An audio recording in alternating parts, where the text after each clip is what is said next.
Bismillahirrahmanirrahim. Alhamdulillah.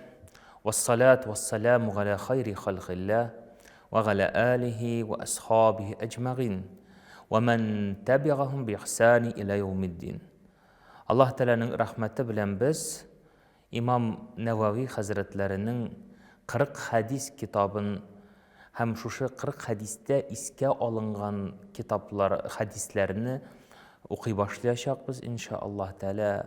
Bu derslerimiz faydalı bulup inşallah Teala her barşalarımızga da din İslamga fayda getirüşlerden bulurga nasip eylesin. Indi en birinci İmam Nevavi'nin kim ikenligi hem anın turmuş yolu bilen tanıştırу kerektir dep oylayman. Çünkü İmam Nevavi ol bizning büyük galimimiz hem indi 4 mezhep arasında da ana qarata şunday ılı ihtiram hem maqtav sözleri aytildi. Umuman alganda kim so'ng İmam Nevavi degende aytila İmam el-Hafiz. Ol el-İmam Hafiz Şeyhul İslam Mahyiddin Abu Zekeriya Yahya ibn Şaraf ibn Mar'i ibn Hasan ibn Husayn ibn Muhammed ibn Cumğa ibn Hazm el-Nevavi. Agar şuşu isimlerini qaragasak, biz birinci göz aldığımızda nerseni görəbiz? Görəbiz İmam Nevavi. İmam ol el-İmam. Yani İmam ol özünün ortından yerib baruşu, yani şuşu mahalle bilen jitekçilik etuşu kişini imam dip atağanlar. İkincisi, onun ismi El-Hafiz. Kur'an'ı yattan bilgeni için ona Hafiz ismin bergenler. Kur'an yattan bilgen için. Endi İmam Nevavi 8 yaşında tolu Kur'an'ı yattan öğrene. Şulay yok onun bir ismi Şeyhul İslam. Şeyhul İslam ismin qaşan bireler. Şeyhul İslam ismin kişiye bireler şul vakitta qaşan kişi din ülkesinde İslam dinin taratuda, İslam dinin küterüde zor urun alğanı için kişiye Şeyhul İslam ismin bireler. Biliriz bizning ilimizde de şu Şeyhul İslam ismine layık buluşu zatlarımız var. Hem bu görsete onun dinge ne kadar hizmet koyganın, hem ne kadar din ülkesinde büyük derecelerge erişkenligini görsete. Hem de indi tağın bir ismi onun Mahyiddin. Mahyiddin degen sözünü eğer tercüme etsek, ol anlata dinni tiriltuşu, dinni tirgizuşu, dinni şuşayttırıp yanartuşu degen isim.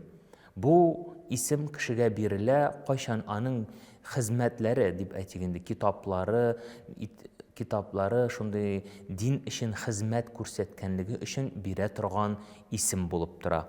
Hem indi kire kurne mında Abu Zekeriya dip getirile, hem ismi Yahya ibn Şaraf. Zekeriya'nın etisi Yahya ibn Şaraf. Demek İmam Nevavi'nin ismi Yahya ibn Şaraf. Şulayttırıp eğer qaradık, biz onu okup verdik.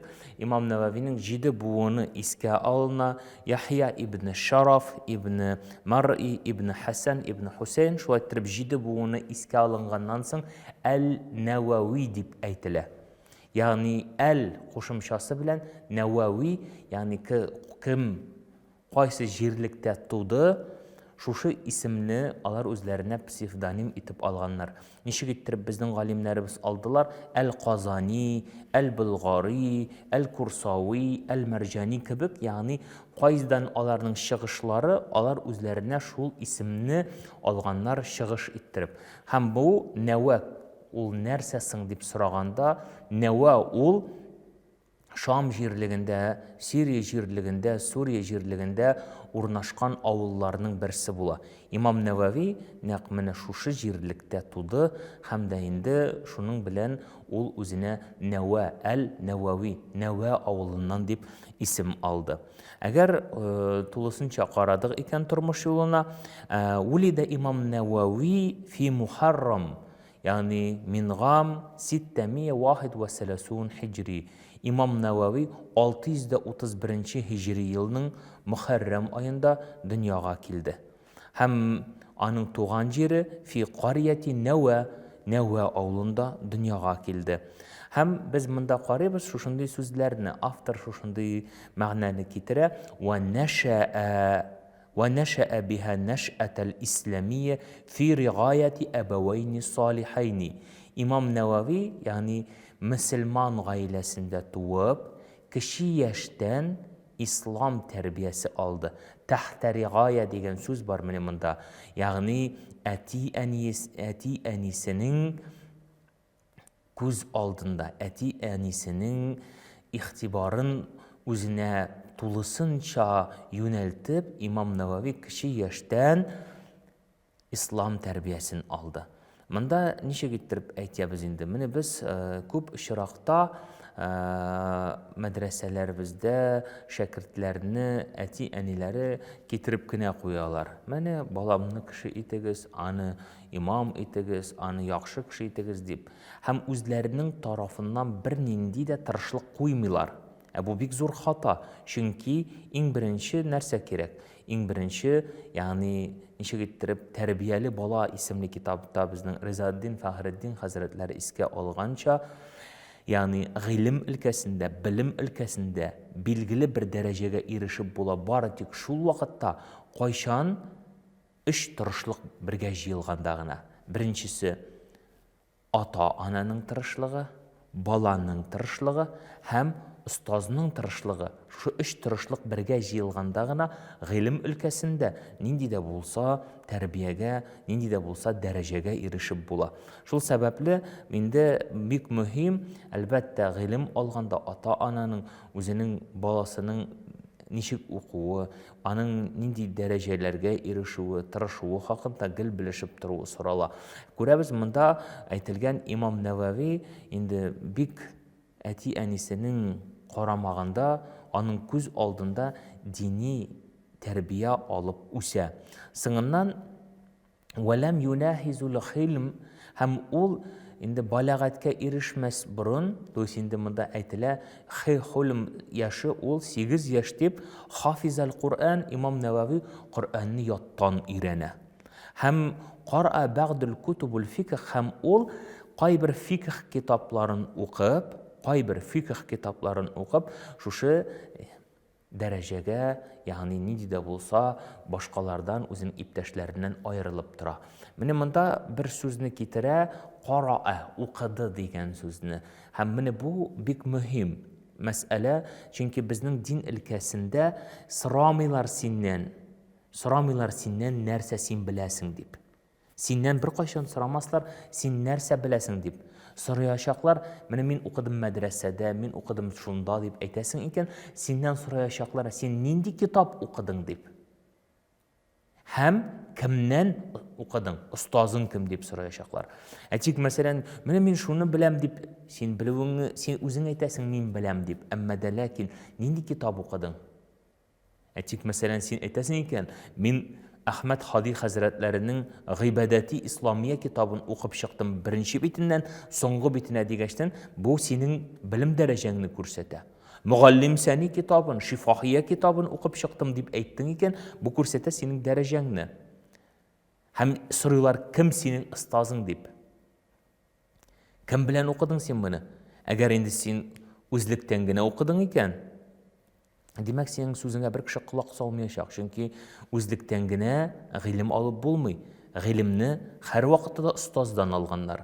Һәм менә монда белергә кирәк шул мәсьәләне. Остаздан алынган гыйлем генә нәтиҗәле була, чөнки ул остазның остазы бар. Һәм шулай иттереп ул Пәйгамбәребез саллаллаһу алейхи ва сәлләмгә барып җитә. Һәм мондан соң Имам Нәвави шушы кеше яшьтән ислам тәрбиясе алганнан соң әти-әнисе аны Дамасктагы Дарул Хадис мәдрәсәсенә укырга алып бара һәм шунда тапшыра. Һәм бу уку йортында Имам Нәвави 16 ел буе бу гыйлемне ала. 16 ел гыйлем ала. 16 ел буе ул остазларыннан дин гыйлемен ала. Һәм дә инде шунда ук 665 елда ул шәйхан, шушы уку йортында укыган, ұстаз болып, оқытушы болып эшләп кала. Һәм әйтергә кирәк, Имам Навави шушы 16 еллык тормыш юлында гыйлем алу өстендә бик зур хезмәтләр куя. Аның укыган китаплары, аның укыган остазлары, булар барысы да шул гасырның алтыннары, инҗиләре була.